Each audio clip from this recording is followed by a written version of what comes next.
Gravação iniciada, presidente.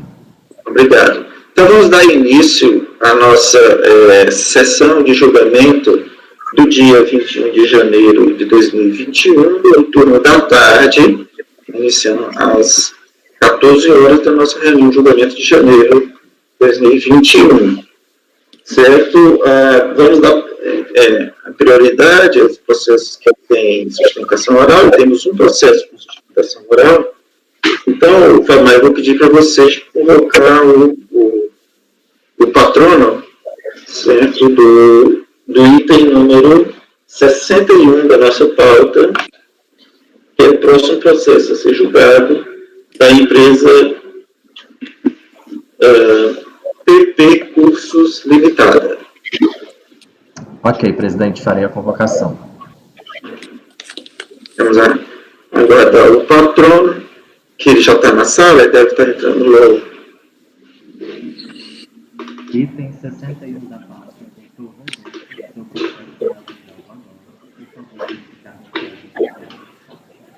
Item 61 da pauta. Eu processo agora.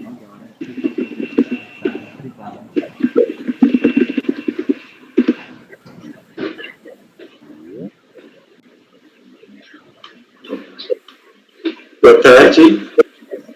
Boa tarde, senhores conselheiros, tudo bem? Tudo bom, seja bem-vindo à nossa primeira turma ordinária da segunda turma da primeira sessão do CAF. Eu só confirmo a identificação, eu sou Rodolfo Elias Brasil. Exato. O AB Rio de Janeiro 173744. Perfeito. Ótimo, muito bem.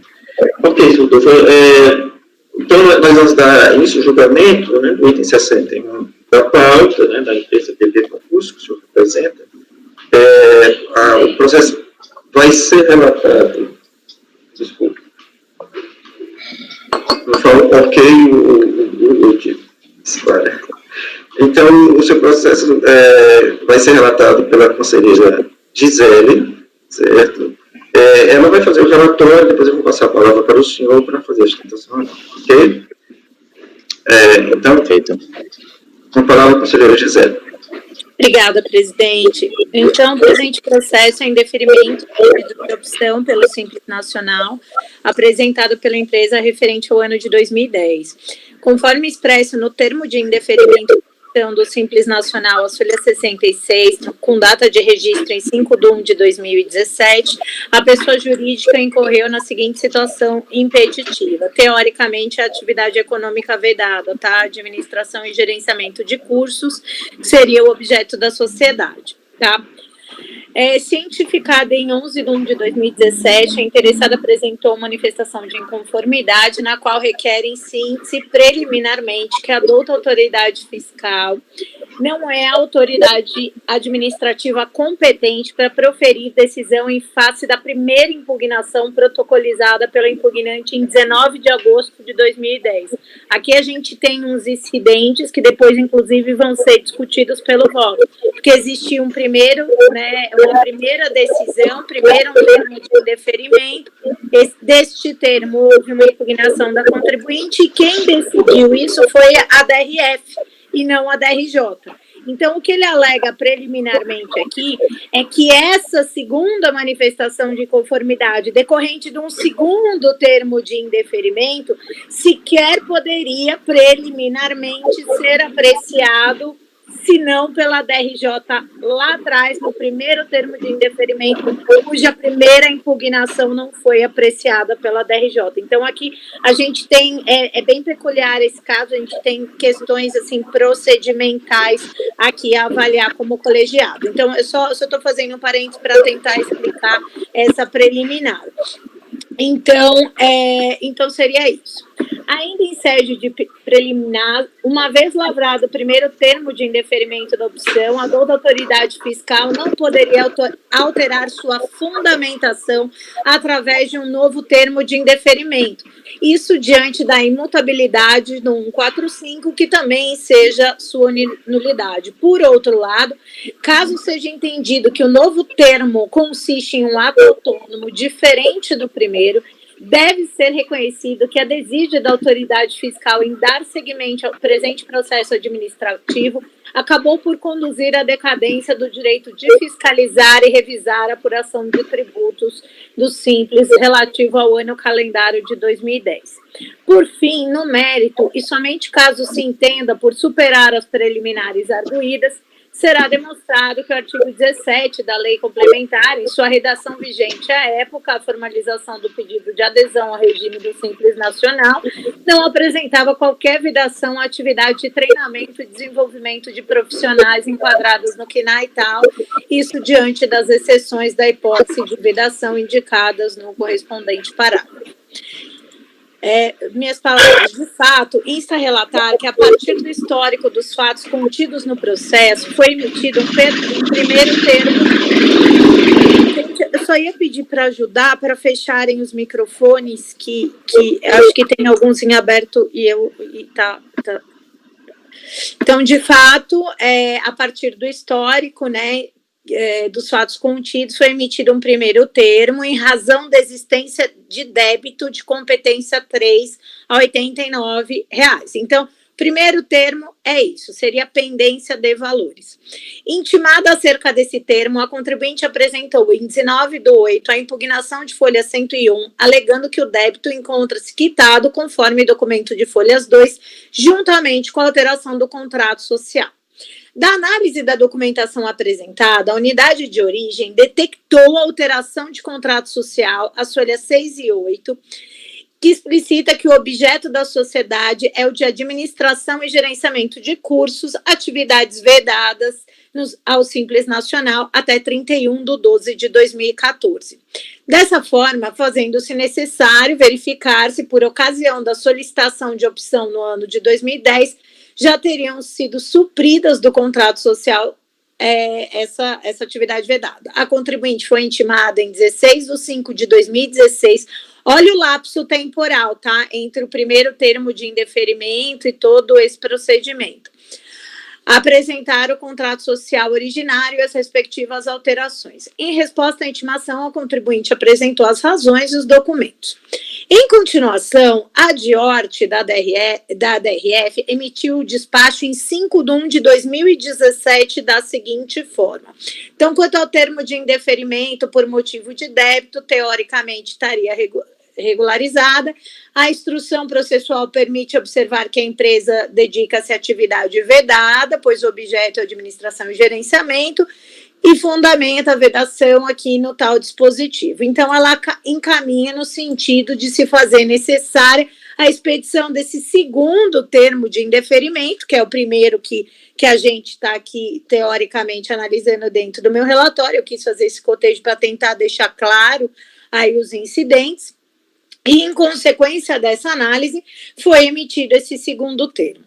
A DRJ, por sua vez, julgou improcedente a manifestação de inconformidade sob o fundamento que a atividade é vedada e não foi regularizada. Cientificada da decisão, a recorrente interpôs o recurso voluntário, onde reitera os argumentos e requerimentos trazidos em sede de manifestação de conformidade e, complementarmente, caso não se acolha a preliminar de nulidade do novo termo de indeferimento, deve ser decretada ao menos a nulidade da decisão da DRJ, eis que omissa no que diz respeito à nulidade suscitada, pois esse segundo termo foi lavrado no bojo da decisão proferida pela autoridade fiscal, no caso a DIORT, que eu li o trecho para os senhores com encaminhamento, em face da impugnação anteriormente apresentada pela recorrente, sendo que a competência para tal julgamento seria da DRJ. É o relatório, presidente. Ok, obrigado, Gisele. Então, com a palavra, doutor Rodolfo, para proferir a sua sustentação oral. Doutor Rodolfo, você tem 15 minutos para isso, ok? Tudo bem. Eu agradeço. Ilustríssimos senhores conselheiros, boa tarde.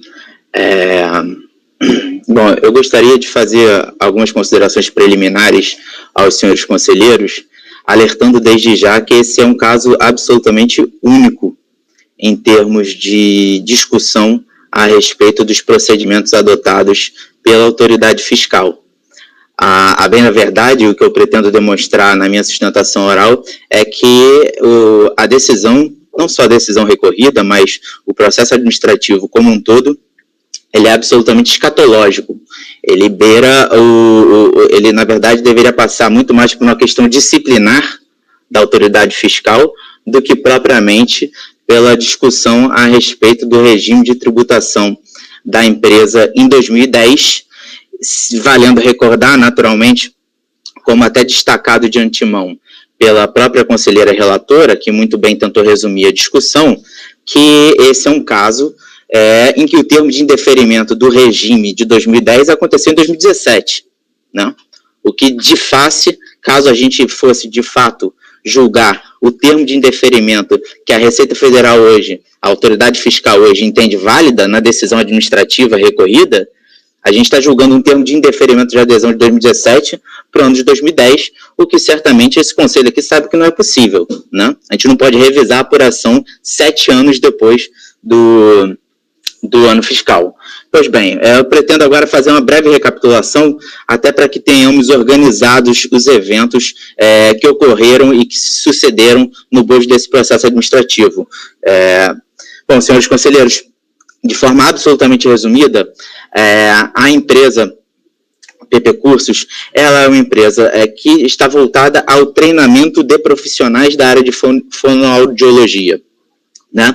Ela não presta serviços de fonoaudiologia, ela não exerce a profissão liberal no seu sentido mais estrito. O que ela faz ela vende, ela administra, na verdade, vende os cursos técnicos de especialização de fonoaudiologia, o que ao final, caso a gente tenha que entrar no mérito da discussão, eu vou demonstrar aqui que até já reconhecido em soluções de consulta da Receita Federal, a administração de cursos técnicos nesse sentido não é atividade vedada, existe uma exceção que não foi observada pelo fiscal, mas eu gostaria de chegar nesse ponto apenas ao final. Pois bem, a empresa aderiu, né, para desenvolver as suas atividades, a empresa aderiu ao Simples Nacional no ano de 2010, tendo sido emitido, sem qualquer fiscalização preliminar, um termo de indeferimento de sua adesão ao ano de 2010, ainda no curso do ano de 2010, isso em 16 de agosto de 2010. Pois bem, a única razão desse primeiro termo de indeferimento, senhores conselheiros, e tudo isso está comprovado nos autos, a única razão era a pendência de um débito do INSS que, na realidade, havia sido quitado pela empresa. O que aconteceu foi que, no recebimento dos valores, a Caixa Econômica Federal, ou a própria Caixa da Caixa Econômica Federal, digitou equivocadamente um valor, e acabou ficando com esse valor não quitado no sistema. Como a empresa não havia sido intimada em sede de fiscalização para responder sobre esse débito, né, e o termo de indeferimento tinha como única razão o artigo 17, inciso 5 da Lei Complementar 123, que falava de valores em aberto, não teve outra escolha a empresa. A empresa apresentou uma impugnação administrativa ao termo de indeferimento, demonstrando, na verdade, uma petição simples de uma página, demonstrando naturalmente que aquele valor em aberto não existia, ele havia sido quitado. Pois bem, senhores conselheiros, eu gostaria que prestassem atenção nesse ponto. A primeira impugnação foi apresentada no bojo destes autos em que estamos agora litigando, em 19 de agosto de 2010. De 19 de agosto de 2010 até meados de 2016, senhores conselheiros, o processo administrativo, que a partir da impugnação tinha que ser obrigatoriamente levado à primeira instância administrativa de julgamento, a DRJ, como bem colocada pela conselheira relatora, para julgamento daquela impugnação, que vale dizer, não foi uma escolha do contribuinte. O contribuinte poderia ter regularizado em sede de fiscalização. Não fez porque o termo de indeferimento foi feito de imediato, de face, sem qualquer tipo de investigação sobre aqueles débitos em aberto.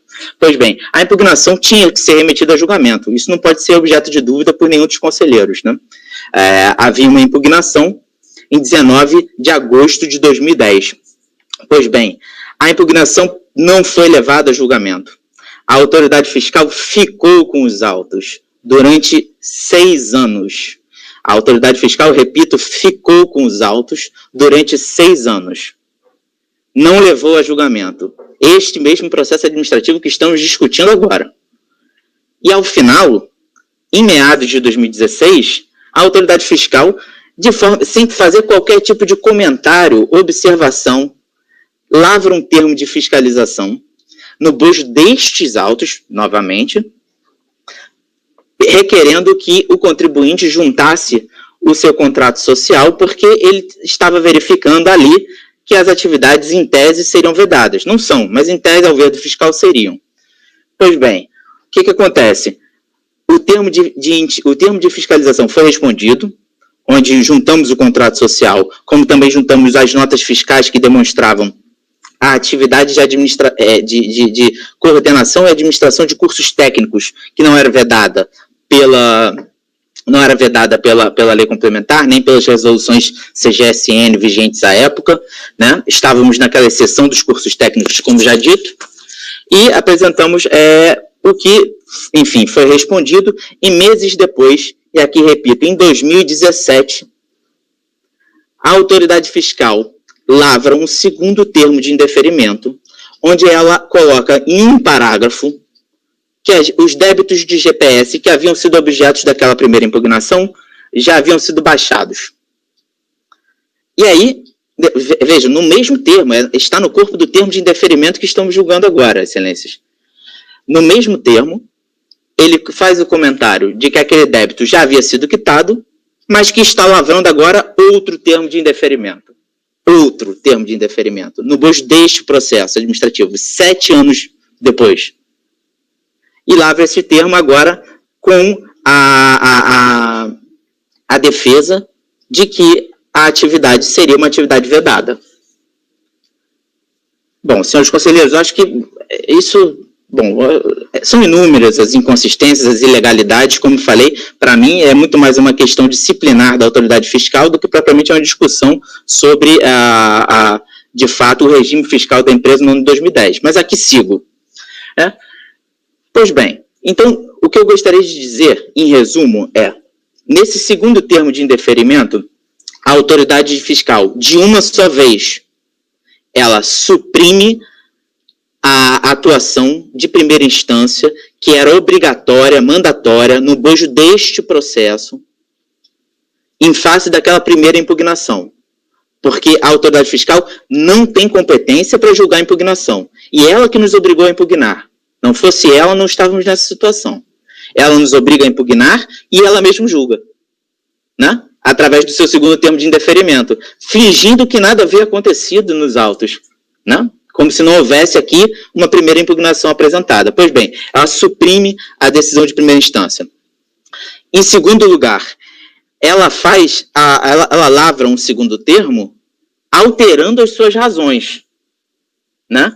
Porque se formos admitir aqui a continuidade da atividade fiscalizatória, o que seria um absurdo, é um segundo termo, enfim, eu acho que são inúmeras as inconsistências, mas assim, se formos aqui entender que foi algo feito dentro do processo administrativo construído a partir da primeira impugnação, o que a gente está vendo aqui é a autoridade fiscal, 7 anos depois, mudando as razões de indeferimento do Simples Nacional. 7 anos depois.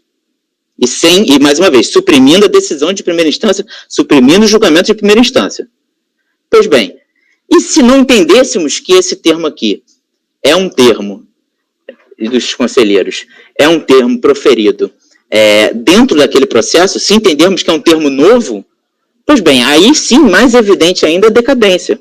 Porque em janeiro de 2017, a autoridade fiscal não pode questionar o regime adotado pelo contribuinte em 2010. Senhores conselheiros, a gente está falando da diferença de 2017 para 2010. E tudo isso está cabalmente provado nos autos, senhores conselheiros, e não foi enfrentado pela delegacia, que é um outro ponto. Então, a gente tem 3 questões. A supressão da decisão de primeira instância, da primeira impugnação, e o seu julgamento por uma autoridade incompetente, que é a autoridade fiscal, ela não pode julgar a impugnação. Ela segue dentro desse processo administrativo 7 anos depois. É uma brincadeira, senhores conselheiros. É uma brincadeira. Ela segue nesse processo administrativo 7 anos depois. ela muda a razão do indeferimento, na verdade, absolutamente impossibilitada de justificar, até mesmo administrativamente, ao seu corpo de superiores, o que estava fazendo com o processo 7 anos depois, com um termo de indeferimento que não foi julgado, né? Enfim.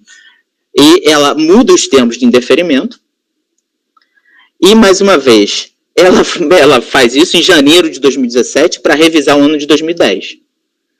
Bom, senhores, a partir desses comentários, para mim, é absolutamente nítido, e espero que para os senhores conselheiros também, de que o segundo termo de indeferimento, ele é nulo. Ele é nulo porque ele vem carregado de uma decisão de primeira instância que não poderia ser feita, ele é nulo por mudar a natureza do questionamento feito ao indeferimento do Simples Nacional, ele é nulo por ter decaído o direito da autoridade fiscal de questionar qualquer coisa a respeito de 2010, né? Pois bem, e a decisão de primeira instância, vale dizer, não enfrenta essas questões. Senhores conselheiros, a impugnação era clara, a discussão aqui é uma discussão absolutamente fática. É uma discussão fática. Antes de chegarmos no mérito, é uma discussão fática. A gente discutia aqui todas as graves ocorrências perpetradas aqui pela autoridade fiscal para sustentar um indeferimento de um Simples Nacional que ela, na verdade, deveria ter encaminhado para julgamento há 7 anos antes do que ela fez. Estamos aqui em 2021, discutindo um negócio de 2010, um regime tributário de 2010, que, na verdade, teve seu termo de indeferimento lavrado lá em 2017, ilegalmente. Pois bem, a delegacia não enfrenta a questão da incompetência da autoridade fiscal. Não enfrenta a questão da primeira impugnação. A delegacia, de forma absolutamente conivente com a autoridade fiscal, foi conivente e consciente por ter sido omissa justamente nos pontos em que são extremamente sensíveis para a decisão do processo administrativo. Então, a delegacia ela é conivente, ela se omite nos pontos sensíveis, naturalmente, em apoio à autoridade fiscal, e mantém o segundo termo de indeferimento, que, repito, é de 2017 para 2010. Pois bem, então, no limite, a decisão administrativa de primeira instância também é omissa, também é nula. Se formos superar esse conjunto de ilegalidades, que, volto a dizer, me parece muito mais a questão disciplinar da autoridade fiscal do que propriamente uma discussão sobre o regime tributário da empresa, se formos discutir isso, além de tudo, a decisão de primeira instância é nula. E, por fim, senhores conselheiros, para tentar ser o mais sucinto possível, né? No que diz respeito ao mérito, a gente tem aqui todas as evidências, inclusive com soluções de consulta da própria Receita Federal, que mostram que o aperfeiçoamento profissional feito através de cursos técnicos está na exceção das atividades vedadas, que inicialmente seriam vedadas ao Simples Nacional. E é exatamente esse o caso. A gente aqui, as notas fiscais acostadas, senhores, elas são notas fiscais que dizem respeito de prestação de serviços a uma empresa que tem o nome de aperfeiçoamento profissional, não? Todas as notas fiscais demonstram isso, onde, na verdade, o que se fazia era se fornecia a instrução de um curso técnico de aperfeiçoamento profissional. E aqui, senhores conselheiros, me permito trazer aqui 2 soluções de consulta, né? Uma anterior e outra posterior ao ano calendário em que discutimos, ambas no sentido da autoridade fiscal, não estamos aqui discutindo CARF, estou discutindo a própria autoridade fiscal, reconhecer que, né, os serviços de treinamento e desenvolvimento profissional é a atividade que impede de optar pelo Simples Nacional, salvo se ministrado em regime de cursos técnicos, gerenciais ou escolas livres. Está aqui, solução de consulta 107 de 2009. Ou seja, isso já era reconhecido muito antes até de todos esses fatos terem lugar. Pois bem, e aqui, segunda solução de consulta, dessa vez da própria COSIT, instrutor de cursos gerenciais. Vale dizer, senhores, essa aqui é uma solução de consulta que carrega o CNAE, que é o CNAE da recorrente. Instrutor de cursos gerenciais. A atividade de instrutor de cursos não é vedada ao Simples Nacional. Entre parênteses, o CNAE, que a recorrente desenvolve. Solução de consulta COSIT 2014. Fosse esse termo lavrada alguns anos depois, a autoridade fiscal estaria compelida a seguir a orientação da COSIT nessa solução de consulta, que vincula a autoridade fiscal. Então, vejam, peço a Vênia aqui de encerrar, de repisar todos os argumentos. A gente teve uma supressão de instância da autoridade fiscal, somada à alteração das suas razões, a destempo, feita 7 anos depois, em clara decadência, com supressão da discussão na primeira instância administrativa, no acórdão da DRJ, o que, a meu ver, pode ser superado para cancelar esse termo de indeferimento, por todas as razões já expostas, mas caso não, tem a nulidade do julgamento de primeira instância, e, por fim, no mérito, a gente tem a demonstração de que a própria Receita Federal do Brasil, para o CNAE que a gente discute agora, para a atividade que a gente discute agora, ela autoriza a adesão ao Simples Nacional. Senhores conselheiros, não pretendo me alongar mais, peço desculpa aqui pelos comentários adicionais, mas a verdade é que é um caso que causa absoluta revolta ao contribuinte. Gostaria, por fim, apenas de alertar os senhores conselheiros o seguinte: este termo de indeferimento não foi acompanhado da exigência de valores.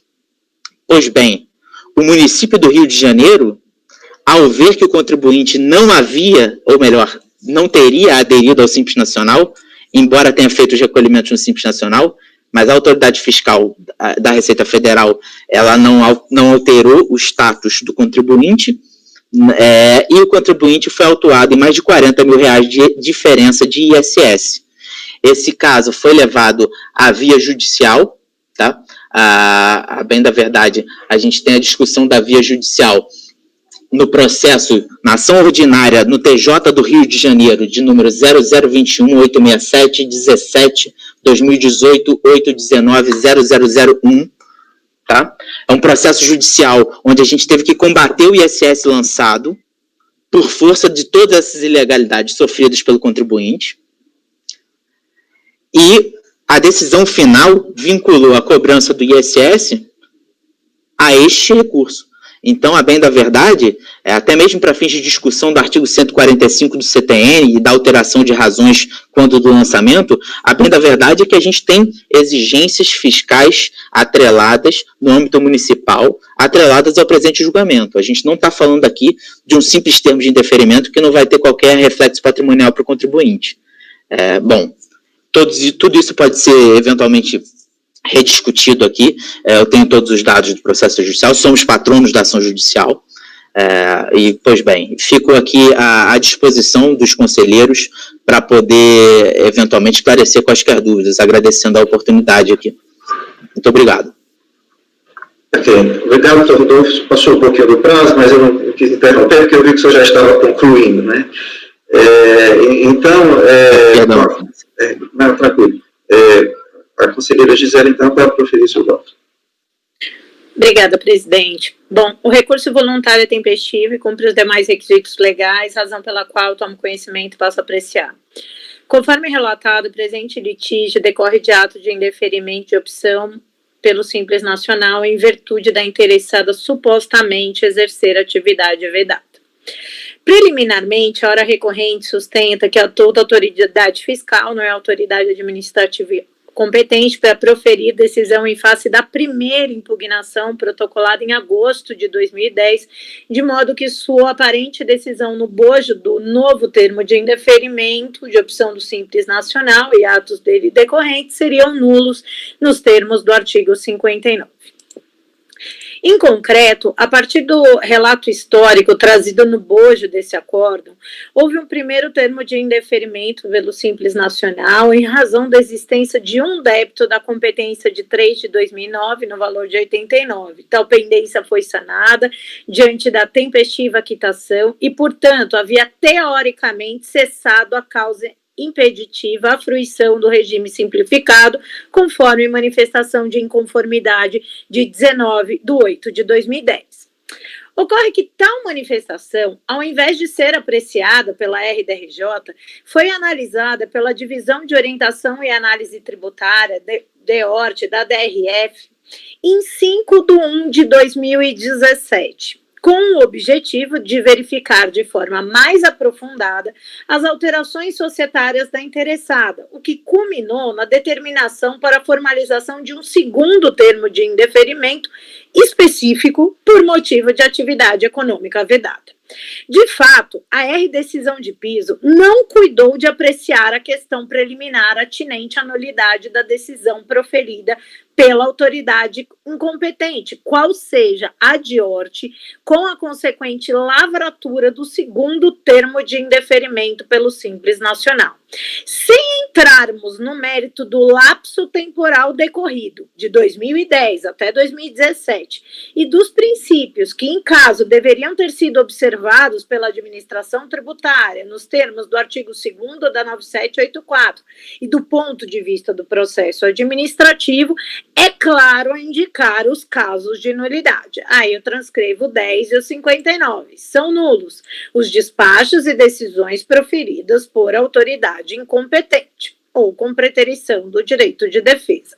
Note-se que a primeira manifestação de inconformidade apresentada pela hora recorrente em 19 de 8 de 2010 deveria ter sido apreciada pela DRJ e, por conseguinte, a R-decisão da diorte é claramente nula. Se fosse o caso, poderia a douta autoridade fiscal ter formalizado posteriormente ato declaratório de exclusão do Simples Nacional. Ele pura e simplesmente fez a opção perdurou. Faz o ato de exclusão na sequência, ou dali um ano, a hora que constatou que tinha potencial. Isso se a gente considerar que tinha potencial irregularidade. E não remendar o primeiro termo de indeferimento do Simples Nacional. Em termos práticos, para além dos efeitos relativos ao Instituto da Decadência, tal conduta do fisco gera profunda insegurança jurídica no exercício da atividade empresarial e na forma de o contribuinte bem adimplir suas obrigações fiscais.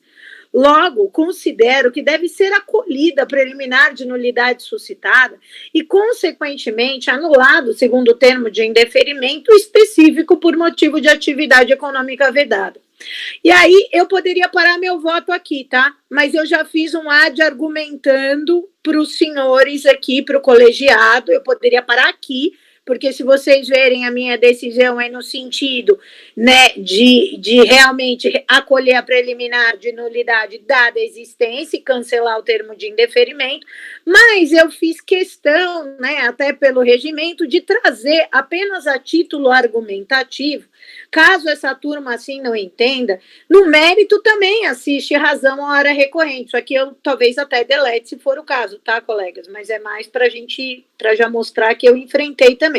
Vez que o R-voto condutor da decisão de piso fundamentou a manutenção do termo de indeferimento essencialmente nos seguintes termos. Assim, a simples previsão da atividade vedada no contrato social da empresa já é capaz de motivar indeferimento. Em sua defesa, o contribuinte anexou aos atos notas fiscais de serviço que atestariam o não exercício de atividade vedada. De fato, houve anexação das notas fiscais.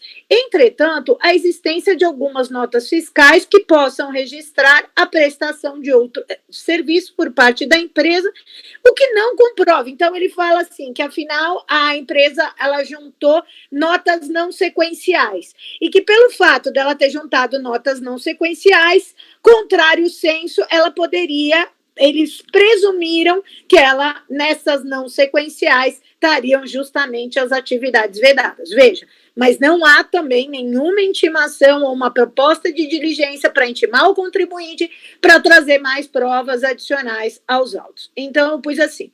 Por sua vez, a unidade de origem, eu grifei para os senhores, tem aqui, ele faz o dispositivo, acertadamente detectou alteração no contrato social, isso é da RJ, tá? Explicita que o objeto da sociedade ou de administração e gerenciamento, atividades vedadas até 31/12, não poderia agir de outra forma se não verificar-se por ocasião da solicitação da opção de 2010, se já teriam sido suprimidas do contrato social as atividades vedadas, não tendo sido emitido o termo de indeferimento. Bom, e aqui para mim é muito simples, eu acho que as razões já estão, né, que são superiores. Vejam que o voto condutor da decisão de piso partiu do pressuposto de que as provas apresentadas pela hora recorrente eram insuficientes E ao invés de, nos termos do 29, a R-Turma ter determinado a conversão do feito em diligência para fins de intimar a contribuinte a apresentar provas complementares, optou por se valer de suposta inversão para justificar a manutenção do termo de indeferimento.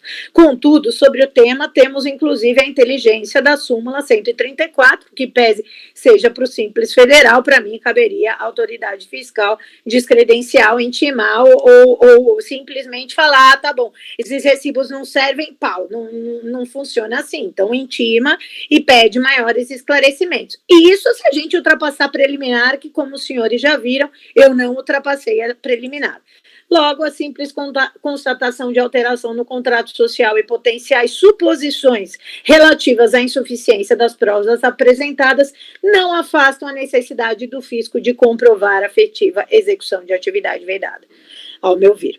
Conclusão do exposto, voto no sentido de conhecer do recurso e preliminarmente, dada a existência de vício insanável, cancelar o presente termo de indeferimento de opção do Simples Nacional. É como voto, presidente.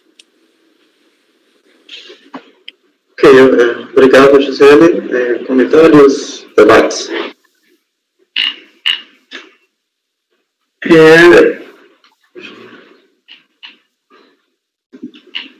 Estou olhando aqui, realmente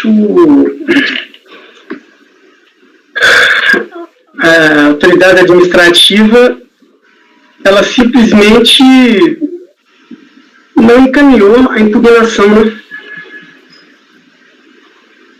Ela não encaminhou a impugnação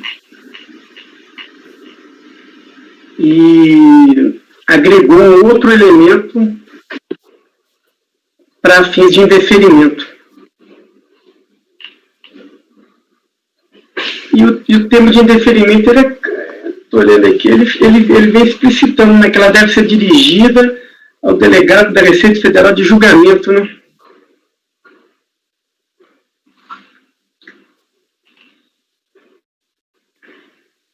Deixa eu dar mais uma consultada aqui. Pode ser olhar aí, Virgínia? Sim, eu estou consultando aqui. Mas...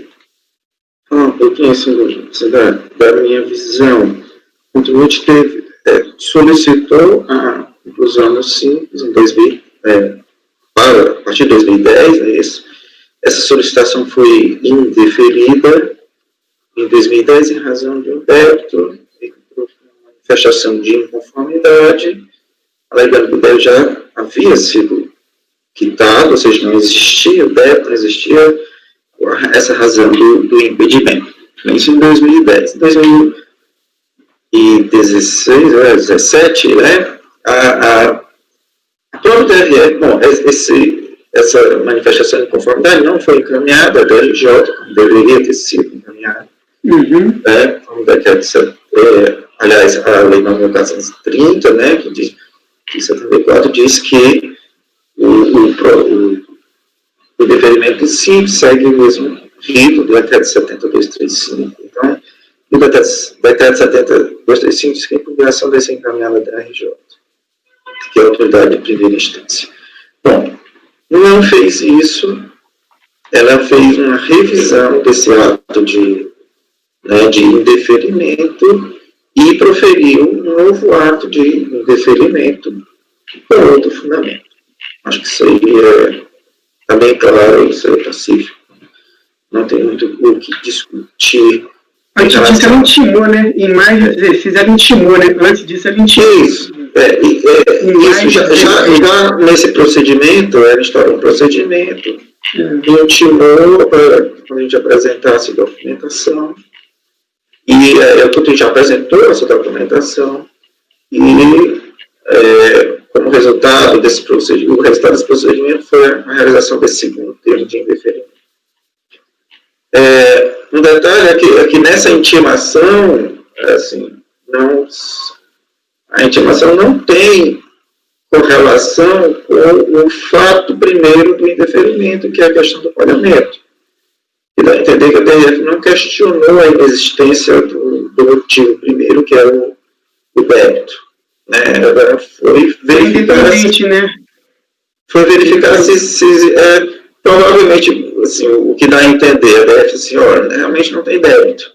Mas eu estou vendo aqui que essa atividade é vedada, certo? Então, eu vou verificar se eu posso deferir, se não tem outro motivo para deferir, esse eu acho que foi a finalidade do procedimento, certo?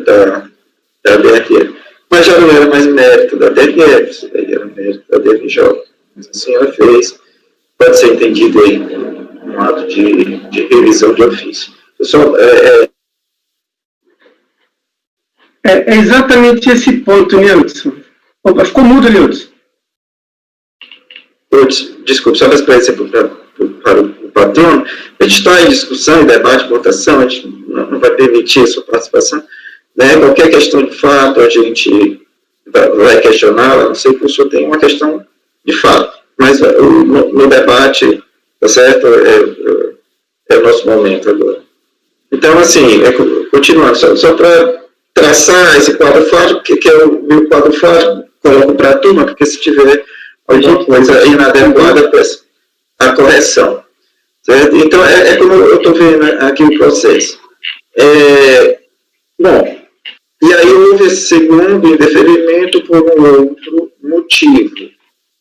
Certo? Esse indeferimento houve nova manifestação de inconformidade, esta sim foi encaminhada à DRJ. A DRJ apreciou apenas o segundo indeferimento, né?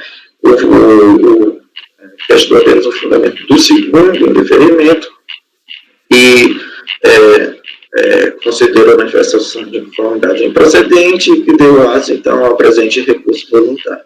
Bom, isso daí eu acho que não há dúvida, a questão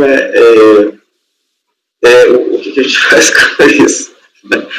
Porque realmente é uma situação bem anômala, a DRF realmente deveria ter encaminhado já o primeiro indeferimento de pronto para a DRJ, isso foi um primeiro erro. O segundo erro foi ter feito esse novo indeferimento relativo a 2010, e aí eu quero destacar o fato que ela fez isso com base em fatos de 2016, porque ela pediu documentos atuais de 2016. Né? Isso, então, diga, só se for de fato, tá certo? Porque tá mudo. Perdão, o esclarecimento de fato é que o segundo termo data de 2017, não mais 2016. Sim, mas a intimação é de 16. Sim, perfeito. Certo? Por isso que eu estou me referindo a 16, porque foi quando foi instaurado o procedimento administrativo, né, que gerou esse problema todo. Então,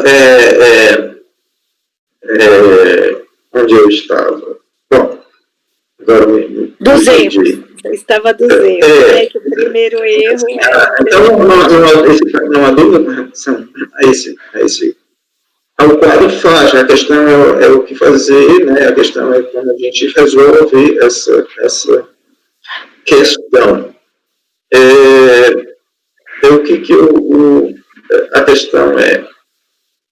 não tenho, e aqui eu vou dar já a minha opinião, certo? Eu não tenho dúvida que o primeiro termo de deferimento, ele não foi analisado pela DRJ. E é esse termo de deferimento, aquele de 2010, certo? Que originou o presente processo. Na verdade, a manifestação de inconformidade para aquele termo de deferimento. Por falta da DRJ não ter apreciado aquele primeiro termo de deferimento, entendo que é uma omissão e isso seja, assim, a anulação da decisão de primeira instância. Isso, então, assim, no mínimo, na minha opinião, aqui a minha visão, no mínimo, certo, deveria ser anulada a decisão de primeira instância, porque a DRJ apreciasse a manifestação de conformidade original, ou seja, a petição inicial do presente processo. Certo? Mas a relatora adianta, avança, né, traz uma outra proposta. Então, assim, em relação à proposta trazida, o que eu entendo? A anulação do segundo termo de indeferimento, eu entendo ser, digamos assim, eu entendo ser devido por quê? Porque eu, concordando com a relatora, certo, não seria o caso de indeferir, certo, um pedido de 2010, com base em documentos de 2016, né, 17, né, não seria esse caso. E outra coisa, não há previsão legal para substituição do termo de indeferimento. Tá? Então, assim, esse segundo termo de indeferimento, ele entendo que ele também não tem suporte legal, né? Então caberia, como não tem previsão legal e o servidor público é vinculado à lei, cabível, não entendo, essa anulação do segundo termo de indeferimento. Mas a anulação do segundo termo de indeferimento, estou avançando aqui no raciocínio, ele descortina a seguinte situação. E a análise do primeiro termo de indeferimento, ou seja, da primeira manifestação. Certo? Não é só a anulação do segundo termo de indeferimento que vai permitir a gente decidir em favor do contribuinte. Por quê? Porque está pendente um outro indeferimento de 2010 e está pendente uma manifestação de conformidade sobre esse outro indeferimento, considerando que foi anulada a decisão da DRJ e o segundo termo de indeferimento. Então, assim, e o primeiro termo de indeferimento, ele não tem o que ser anulado, na medida em que ele é regular, né? Ele só não foi apreciada a contestação a ele, contestação lato sensu. Então, assim, a minha dúvida, para mim, o que ainda caberia debate para mim, é qual seria a melhor solução. Aí é que eu vislumbro algumas possibilidades. Uma solução mais formal, certo? Na minha opinião, se eles declara essa nulidade do segundo termo de indeferimento, a nulidade da decisão da DRJ, por omissão, por se referir a um termo de indeferimento nulo, certo? Mas verificar a necessidade de análise da primeira manifestação de conformidade, o que daí seja, possivelmente, a retorno da DRJ para apreciar a primeira manifestação de inconformidade, certo? Então, assim, esse seria o mais formal. Olha, a gente já ia aqui, né, eu vejo uma outra possibilidade, mas aí já tem umas questões mais psicológicas, economia processual, o princípio da eficiência, proporcionalidade, já temos 11 anos, a gente já poderia manifestar sobre o mérito da primeira manifestação de conformidade. E só então, eu entendo que a gente poderia deferir aí a inclusão no simples desde 2010, certo? Então, assim, essa é a minha visão. Eu queria colocar para ver se não tem alguma coisa que não está encaixando aí com a visão de vocês. E tem essas duas possibilidades. Eu vejo essas duas possibilidades e coloco para debate aí com a turma. Pediu a palavra, o Efigênio já tinha pedido? Aí, eu não sei quem foi que pediu primeiro, acho que foi o Efigênio dele naquela hora. Na verdade, eu pedi a palavra dele, né? Efigênio, depois a Gisele, tá certo? Tá. Presidente, demais colegas, eu entendi, acompanhei a sua fala, Milton, e com relação ao primeiro termo, ele é nulo porque é o seguinte, aquele termo, obrigatoriamente, aquela impugnação deveria ter sido encaminhada para a DRJ. Né? Teria um documento aqui que quando eu li rápido a decisão da DRJ, parece que eu tinha lido que havia um despacho decisório, só que eu fui procurar e não tem esse despacho decisório. Porque, veja bem, se antes daquela intimação, a delegacia fizesse o despacho decisório revendo de ofício, semelhante ao que acontece com auto de infração. Eu estou revendo de ofício, cancela aquele termo de indeferimento porque foi verificada a quitação do débito, por exemplo. Certo? Ela estaria revendo de ofício, então aquele termo de indeferimento, ele perderia o efeito. Ele não teria efeito e, em seguida, com base nesse despacho decisório, ele não deveria seguir, porque ela foi feita uma revisão de ofício. Detectou-se que havia o pagamento. E aí, teria um prosseguimento normal desse segundo termo de indeferimento. Eu revi, houve uma revisão do primeiro, porque detectou-se o pagamento, então já liquidado para a economia processual. Porém, não é o caso. E aí, Nilson, quando você fala para a sua primeira sugestão de devolver para a primeira instância para julgar, a gente já viu, eu vejo assim como algo meio que, até por economia processual também. Porque a gente já viu que aquele termo ali, o débito não existe, seria simplesmente para, digamos assim, protocolar. Só que aí eu vejo um outro problema, que é o seguinte: deu-se prosseguimento como se fosse o mesmo processo, como se fosse o mesmo fato, aproveitou-se, é como se eu estivesse na mesma toada, e eram procedimentos distintos. Aí é uma espécie de nulidade por arrastamento. Eu vejo dessa forma, porque aproveitou-se algo com vício e tocou-se. Então, aí, se eu tenho vício na origem, né, faltou um despacho decisório aí que poderia, a meu modo de ver, esse despacho decisório, fazendo a revisão desse termo de indeferimento, ele salvaria completamente esse processo e nós passaríamos para o mérito. Só que nós não temos isso. Houve uma supressão, o documento não foi encaminhado, enfim, lá atrás. E aí, aproveitou-se esse termo, né, esse processo, um procedimento que está em andamento. Aí eu vejo que essa economia processual que ela é indevida. Ela é indevida porque eu estou aproveitando um processo que já está inquinado de nulidade e aí não tem o que discutir. Ele, no próprio termo de indeferimento, embora ele não fale, ele já parte do pressuposto que ele desconsiderou o anterior, né, e acrescenta um novo termo.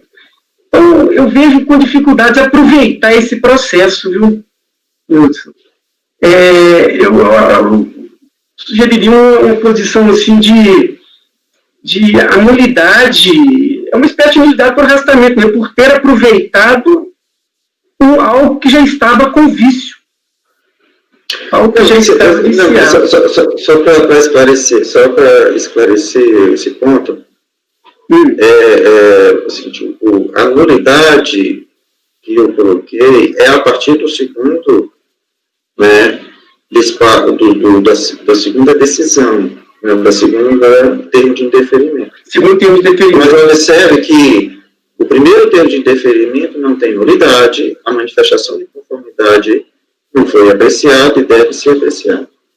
Certo? A nulidade surgiu depois. Surgir a nulidade, a gente só anula o que vem depois, não anula o que vem antes. E anulando o que vem depois, sobra o que já estava. Entende? É só para esclarecer esse fato aí. Mas entendi. Ele vai falar. Tá, mas aí, só dentro do que você diz, se a gente considera. Então você está dizendo a gente considera nulo o segundo termo, não é isso? É o que está. O segundo termo. É nulo absolutamente tudo. Tá, mas aí, Nilson, primeiro tem. Não, mas vamos lá, vamos conversar. A ADIORT, é que vocês não estão deixando eu falar. A ADIORT, e lá atrás, se vocês pegarem procedimentalmente, não há nenhuma dúvida que o valor que estava pendente no primeiro termo de indeferimento foi quitado. Como é que você sabe que não há dúvida? Você está apreciando mérito. Mas a gente está apreciando nulidade. Mas, Neudson, a ADIORT deixa claro que esse valor foi quitado. Você está apreciando mérito. Claro. Daí é que ele vai tentando remendar de 6 anos depois. Então, para você apreciar o mérito. Com a intimação de 2016, deixa eu concluir, vai. Com a intimação de 2016, para em 2017 ele lavar o segundo termo de indeferimento. Não, isso não tem discussão. Então, ótimo, mas também não tem discussão que o que estava impedindo a quitação também foi cessado, tanto é, leia o despacho da Diort, a Diort consigna de forma clara, expressa, isso está inclusive no meu voto, que houve a plena quitação, regularizou ao item 1, item 9 do meu voto. Quanto ao termo de indeferimento da opção do Simples Nacional por motivo de débito registrado em 16/8, folha 6, verifica-se que a alteração da GPS na data tal que regularizou a pendência. Ou seja, a Diort tinha ciência que isso que ia mandar manifestação de inconformidade para a DRJ, que a DRJ ia ter que acolher a manifestação de inconformidade do contribuinte, está muito claro para mim, que a manifestação ia ser acolhida. Então, ela vendo que a manifestação ia ser acolhida e o processo ficou no colo dela, sabe Deus por quê? Dali 6 anos, ela foi lá e intimou o contribuinte pedindo contrato social de 2016. Em 2017, ela abre o segundo termo, por isso que, para mim, é nulidade por vício insanável. Então, assim, se você quer entrar... Nulidade de que ato? De todos, do segundo termo de indeferimento, da decisão da DRJ, e fica consignado nos autos, inclusive as folhas 56 e folha 6, que a quitação aconteceu e que, portanto, de qualquer maneira, a contribuinte, ela merece o deferimento ao termo de opção. Então, eu não tenho dúvida, se isso não ficou claro na minha decisão, a minha decisão é para gerar nulidade por vício insanável e para permitir, inclusive, eu não acho que o primeiro termo está nulo, mas na medida que se apresenta a manifestação e a Diort, ainda que não tenha mandado para a DRJ, ela deixa muito clara, e é o que eu digo, que foi regularizada a pendência.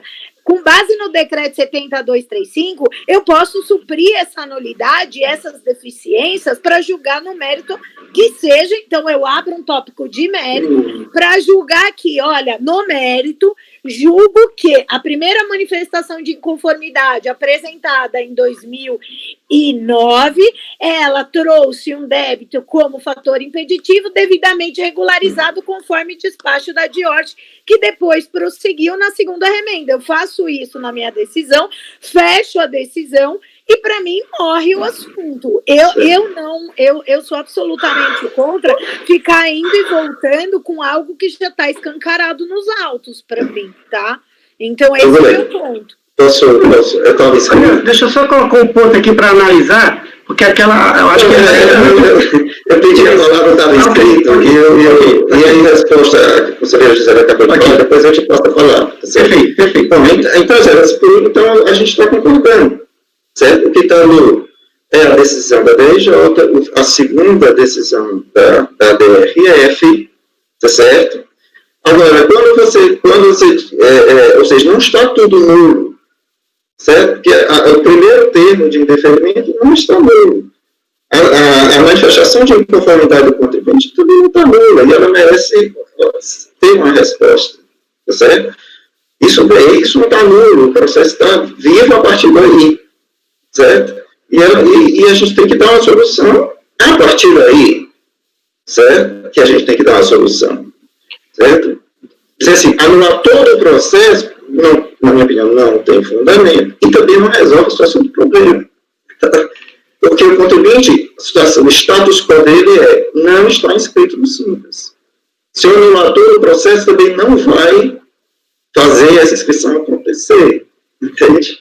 Então, também não resolve a necessidade, na minha opinião, de uma decisão positiva, ativa, certo? Para mudar o status quo do contribuinte, certo? Do regime de tributação dele hoje, que hoje ele não tem no sistema. Então, pelo menos, né, durante esse período aí dessa confusão, não consultei o sistema para ver como está, acho que ele pode ter pedido inclusão depois, eu não sei. Mas, então, assim, nós estamos concordando, meio que você concordou, assim, com a minha segunda opção que eu coloquei para a turma, que é assim, olha, anula, a partir dessa segunda termo de indeferimento, e aí a gente vai julgar o mérito, dizer, tudo bem, ele pagou, e a gente tem como julgar, porque a gente tem informação da Diort, de que ele pagou, que não existiu débito, Então, a razão de deferimento não subsiste e a gente pode, na minha opinião, sim, chegar a dizer, claro, né, como tem aquela outra opção, né, por uma economia processual, eficiência, não tem porquê, a gente já tem condição de decidir, a favor do contribuinte, não vai ter cessamento, né, não vai ter supressão de distância, tá, certo? A gente pode, então a gente está até concordando. Eu só queria terminar a minha fala, depois passo para o Efigênio, a resposta ao que ele falou. Assim, nesse caso, Efigênio, não caberia a DRF fazer revisão de ofício, certo?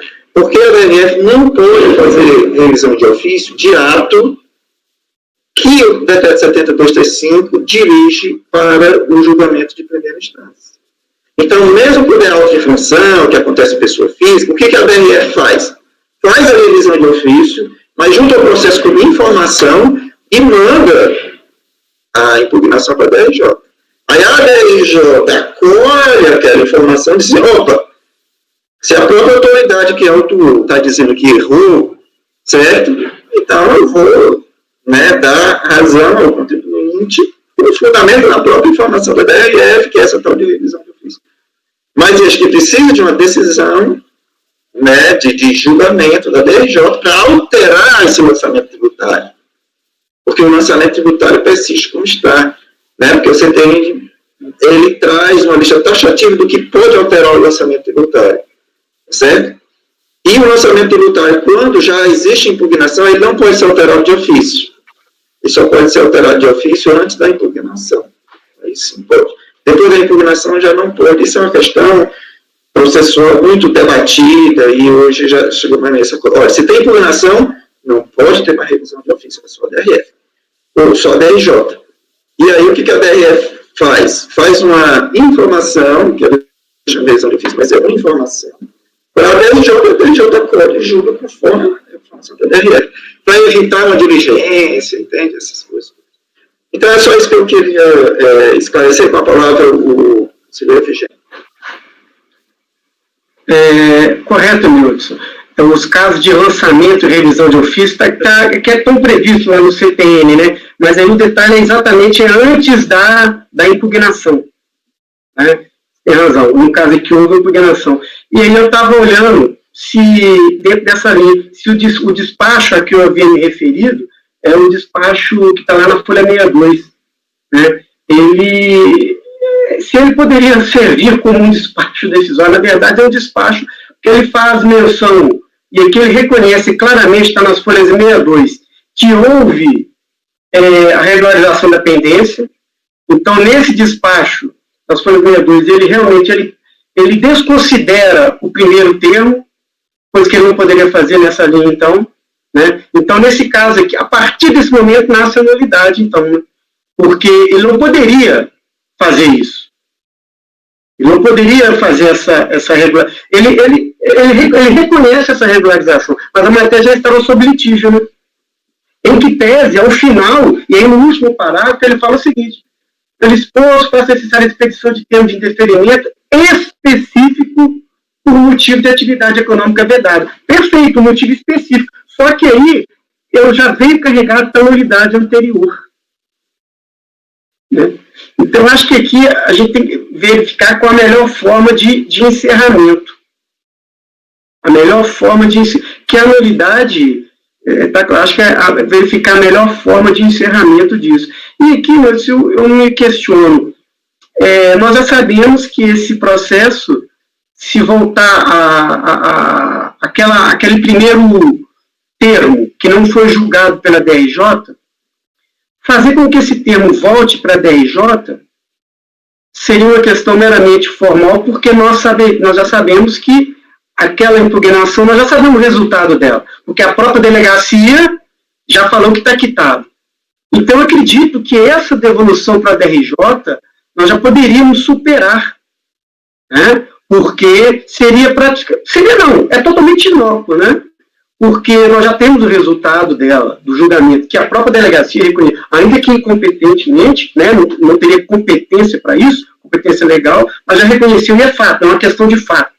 Então, superando isso, essa devolução, nós debateríamos somente o segundo termo, né? O segundo termo. né? Que aí eu vejo que ele como aproveitou o mesmo processo, ele seguiu na linha, né? É aquilo que eu falo da nulidade por arrastamento, porque seguiu como se fosse o mesmo caso. Posso passar a palavra para a Gisele? Pode. Gisele. Neudson, eu concordo com você, tá? Então, eu acho que o meu voto, a primeira parte está bem tranquila, né? No sentido de que a decisão da DRJ é descabida, não enfrentou esse mérito, uma vez que ela está olhando para o segundo termo. Não há dúvida no meu voto que eu considero nulo o segundo termo de indeferimento. O que eu posso criar é um tópico do mérito a partir da impugnação de 10, para dizer que esta impugnação deveria ter, né, conforme nulidade supra, deveria ter sido apreciada nos termos do decreto 7235 e da própria determinação do termo de indeferimento pela DRJ. Como não o fez, a gente, por celeridade e economia processual e por ter a certeza que isso foi regularizado, esse valor que sejou um termo de indeferimento foi regularizado com base no parecer, no próprio Diort de folha 62, embora nulo para fins de autorizar um segundo termo de indeferimento, ele acaba por confirmar que este pagamento foi quitado.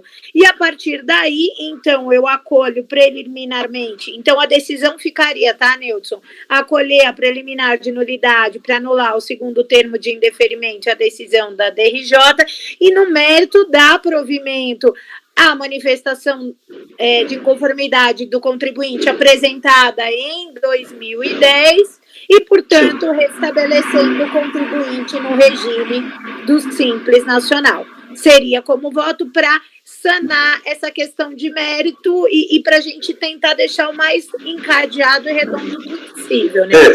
Só duas observações. Assim, eu sugiro, você não fala em nulidade do despacho, porque não é um despacho decisório. Não é um despacho decisório. É uma informação. Você vai acolher o despacho como uma informação. Do termo e da DRJ. Só, eu concordo. Então, assim, você cita o despacho como uma informação, né, como prova, né, é mais que elemento de convicção, uma prova, né? Perfeito. Porque é uma informação da Receita. E segundo, não é restabelecer, não, é estabelecer a inclusão do contribuinte no Simples, entende? Tá bom. Que não é caso de exclusão, né? É caso de pedido de inclusão. Então, é determinar a inclusão. Sim, eu já até anotei. Não é estabelecer a inclusão do contribuinte no Simples Nacional, ano calendário 2010, que é o... Conforme solicitada. Efigênio? Deus, isso que você acabou de falar, e é interessante não colocar nulidade desse termo, por quê? Porque isso aí é o seguinte, eu estou considerando, porque senão ficaria meio que teratológico, é o seguinte, ele estaria aproveitando a informação de um termo nulo. É isso, por isso que para mim ficou claro. E aí o seguinte, eu aproveito a informação do despacho, que é a informação válida, porém ela se deu diante de um procedimento que foi nulo, não é isso? Mas não esse termo. O procedimento está inquinado de nulidade. Né?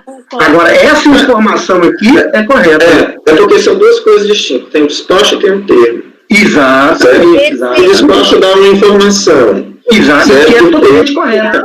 É um ato administrativo que altera o direito do contribuinte. Esse tem que ser anulado. O termo. Segundo o termo. O despacho, não. É uma informação, é fato. É uma informação. E que está auxiliando. Está auxiliando dentro do processo. Exato. Para evitar que o processo volte para a comissão. Para mim está bem claro e eu vou encadear dessa forma. Ok. Mas eu acho que ficou tranquilo. Certo. Ok, eu também concordo, assim, a solução mais formal seria retornar a DRJ, né? Mas, assim, questão de razoabilidade, proporcionalidade, economia processual, eficiência, a gente tem vários princípios aí para fundamentar, a gente já resolver logo, né, esse imbróglio aí, até mais barato assim, para todo mundo, inclusive para o Estado, né? A da discussão é exatamente essa, né? Exato. A gente vai para conformar a melhor opção, né? Exato. Certo? Então, assim, a relatora ela, fez uma pequena reformulação no seu voto.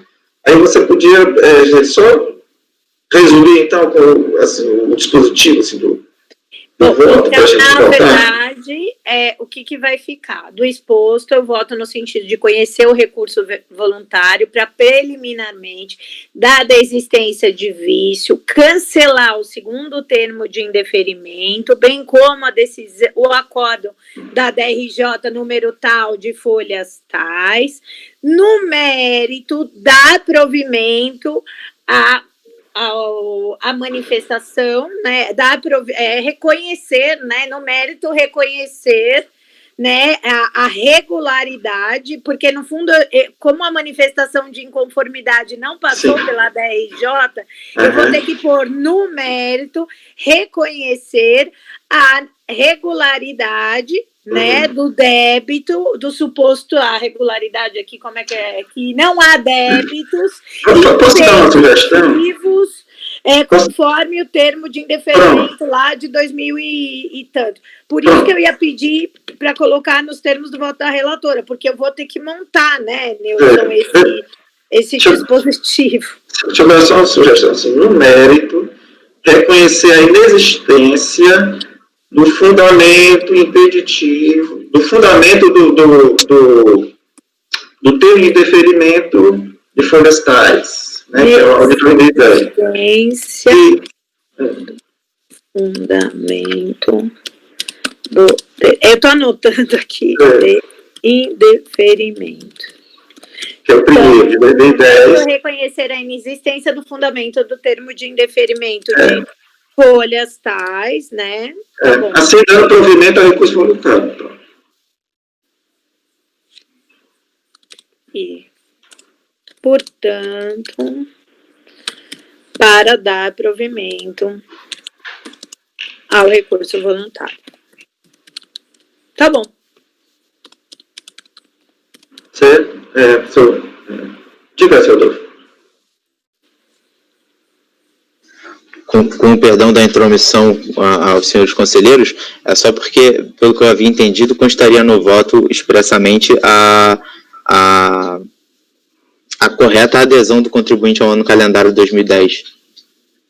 Assim, mas isso vai no meu corpo do voto mesmo, e aí a gente dá provimento ao recurso voluntário. O provimento foi isso que o senhor pediu, então vai ser efetivo, né? Mas eu vou fazer constar aqui também, como eu pus, que também já está no meu próprio voto, no sentido de estabelecer a inclusão da contribuinte no ano de 2010. Não precisa ficar isso no dispositivo, tá, doutor? Mas vai ficar no corpo do voto. Uhum. Perfeito, agradeço. Ok, podemos votar? Podemos. Efigênio? Bom, depois de muitos debates e chegamos com um consenso, eu acompanho a relatora, presidente. Ok. Também acompanho a relatora, presidente. Eu também acompanho a relatora, presidente. Também acompanho a relatora, presidente. Eu também acompanho a relatora, então o resultado ficou assim: dar provimento ao recurso voluntário nos termos do voto da relatora.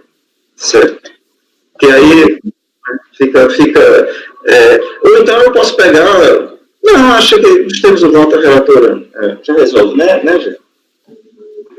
Agradeço muitíssimo a atenção dos conselheiros. Muito obrigado pela atenção nesse caso tão maluco. Obrigado. Eu agradeço também. Aí agora eu peço, desejo felicidades e peço para pessoas saírem da sala para a gente continuar aqui a nossa vontade. Até mais, felicidades. Bom, gente, com isso a gente Caso maluco, não? Olha a verdade. Esse caso... Dá de tudo. Isso aí, provavelmente, o caso mais maluco que eu... Na hora que a gente encerrar a gravação, a gente conversa sobre isso. Melhor, né? Então, pode encerrar, né? Vamos encerrar. Acho que tranquilo, né? Então, eu vou dar por encerrada a sessão de julgamento, dia 21 de janeiro de 2001, do turno da tarde, e com isso encerramos também a nossa reunião de julgamento de janeiro de 2021. Obrigado a todos, felicidade. E agora eu peço para o Fagmar encerrar a gravação.